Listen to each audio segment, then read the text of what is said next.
Hey there, little champs. Welcome back to Classroom Catalyst. I hope you're all having an amazing day. So आज हम पढ़ने जा रहे हैं क्लास 3 हिंदी बिना बुक का चैप्टर नंबर 7 मित्र को पत्र। ये एक दिल को छू लेने वाला पत्र है जिसमें रूपम अपने दोस्त अभिषेक को गर्मी की छुट्टियों में गुवाहाटी जाकर देखी गई शानदार जगहों के बारे में बताता है, जैसे ब्रह्मपुत्र नदी, माजुली द्वीप, कामाख्या देवी मंदिर और सत्रिय नृत्य। इस पत्र में घूमने फिरने का मजा, प्रकृति की सुंदरता और खेलकूद का महत्व भी है। यह हमें सिखाता है कि छुट्टियां सिर्फ आराम के लिए नहीं, कुछ नया जानने और सीखने का भी समय होती है।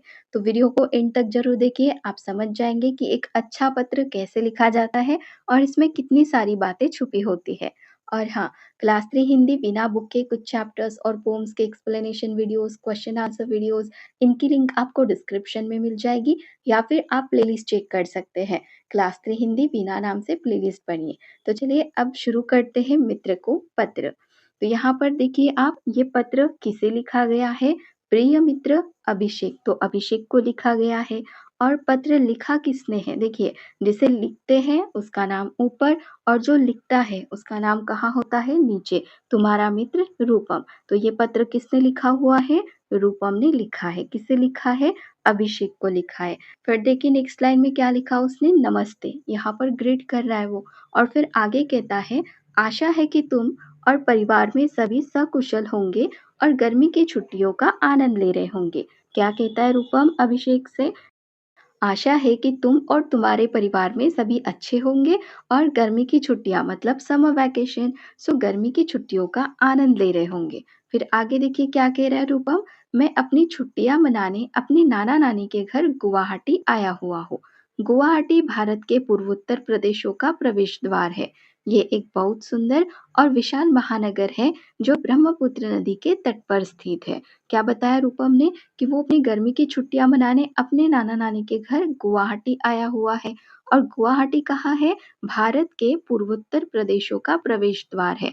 पूर्वोत्तर मतलब कैसे? मैप में आपने देखा होगा, यहाँ पर उत्तर डायरेक्शन होती है और यहाँ पर पूर्व, राइट? तो ये जो इतना पार्ट है ये कैसा है? पूर्वोत्तर। तो इसमें बताया गया है कि गुवाहाटी भारत के पूर्वोत्तर प्रदेशों का प्रवेश द्वार है और ये एक बहुत ही सुंदर और विशाल महानगर, विशाल मतलब क्या होता है? बहुत बड़ा। सो विशाल महानगर है जो कहाँ पर स्थित है? ब्रह्मपुत्र नदी के तट पर स्थित है।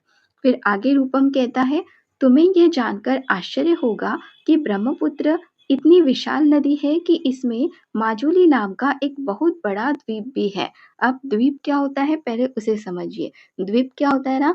चारों ओर से पानी से घिरा हुआ जमीन का टुकड़ा। मतलब कैसे? कि जमीन का टुकड़ा होगा, ठीक है? यहाँ पर ये जमीन का टुकड़ा है और इसके चारों ओर क्या है? पानी है। तो इसे कहते हैं द्वीप। तो यहाँ पे क्या बताया गया है कि तुम्हें ये जानकर आश्चर्य होगा कि ब्रह्मपुत्र इतनी विशाल नदी है, मतलब इतनी बड़ी नदी है कि इसमें माजुली नाम का एक बहुत बड़ा द्वीप भी है।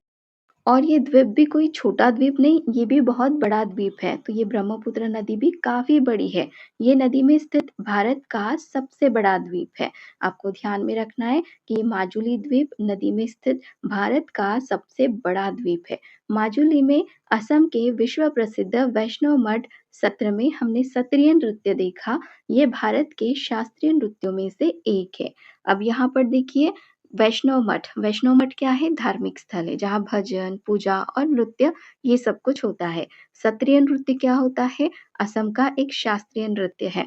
तो इसमें रूपम क्या बता रहा है कि ये जो द्वीप है माजुली द्वीप, इसमें असम के विश्व प्रसिद्ध वैष्णव मठ सत्र में क्या देखा? सत्रिय नृत्य देखा। और ये भारत के शास्त्रीय नृत्यों में से एक है। गुवाहाटी नगर के समीप नीलांचल पर्वत पर कामाख्या देवी का मंदिर स्थित है।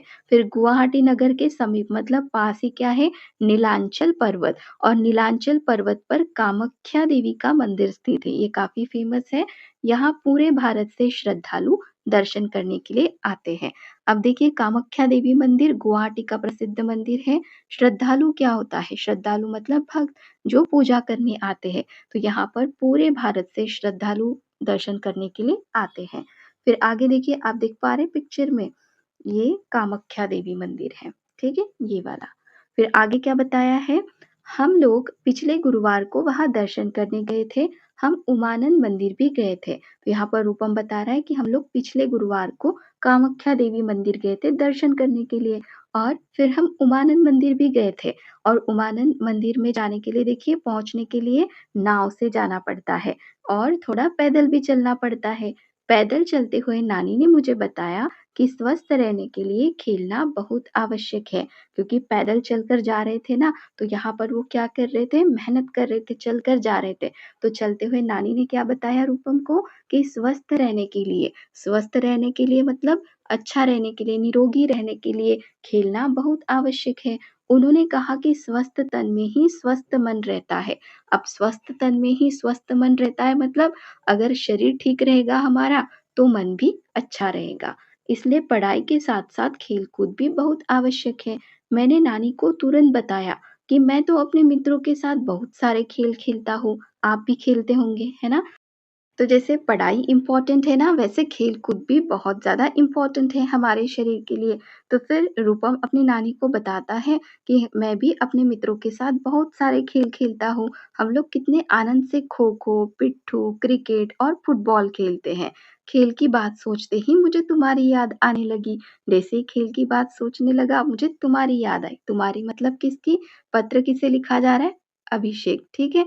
सो अभिषेक की मैं तुम्हें यहाँ के बहुत सारे अनुभव सुनाना चाहता हूँ, जल्द ही लौटूँगा, शेष शुभ है, बड़ों का प्रणाम। और फिर रूपम क्या कहता है कि मैं तुम्हें यहाँ के बहुत सारे अनुभव सुनाना चाहता हूँ, क्योंकि पत्र में इतनी सारी बातें नहीं लिखी जा सकती, जो इम्पोर्टेंट है बस वही लिखना होता है। तो यहाँ पे रूपम कहता है जल्दी ही लौटूँगा, शेष शुभ है, बड़ों को प्रणाम, तुम्हारा मित्र रूपम। इस तरीके से पत्र का एंड करना है, ठीक हो गया? तो यहाँ पर इस चैप्टर का एक्सप्लेनेशन हमारा कंप्लीट हो गया। क्वेश्चन आंसर बाकी है। अब बात करते हैं कि इस चैप्टर से हमें सीख क्या मिलती है। देखिए सीख मिलती है इस चैप्टर से कि मित्रता को बनाए रखना ज़रूरी है। अपने दोस्तों को पत्र लिखकर उनसे जुड़े रहना एक अच्छा तरीका है। नई जगहों के बारे में जानना अच्छा होता है। रूपम हमें अपने अनुभव से असम, गुवाहाटी, ब्रह्मपुत्र नदी और मंदिरों के बारे में जानकारी देता है। तो नई जगहों के बारे में जानना भी अच्छा होता है ना? स्वास्थ्य के लिए खेलना ज़रूरी है। ये सीख भी हमें इससे मिलती है कि खेल-कूद करने से शरीर और मन दोनों स्वस्थ रहते हैं और बड़ों का सम्मान करना चाहिए। रूपम अपनी नानी की बातें ध्यान से सुनता है और उन्हें मानता भी है। तो ये भी सीख हमें इस चैप्टर से मिलती है ना कि बड़ों का सम्मान करना चाहिए। और एक सीख मिलती है कि पत्र लिखने से भावनाएँ जुड़ती हैं। तो ये चैप्टर हमें सिखाता है कि कैसे एक साधारण सा पत्र भी हमारी भावनाएँ और अनुभव साझा कर सकता है।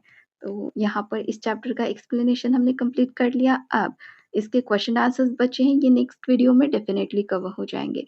So if you really enjoy this video and had fun learning with us, don't forget to hit that subscribe button. Join our Classroom Catalyst family so you never miss out on next video.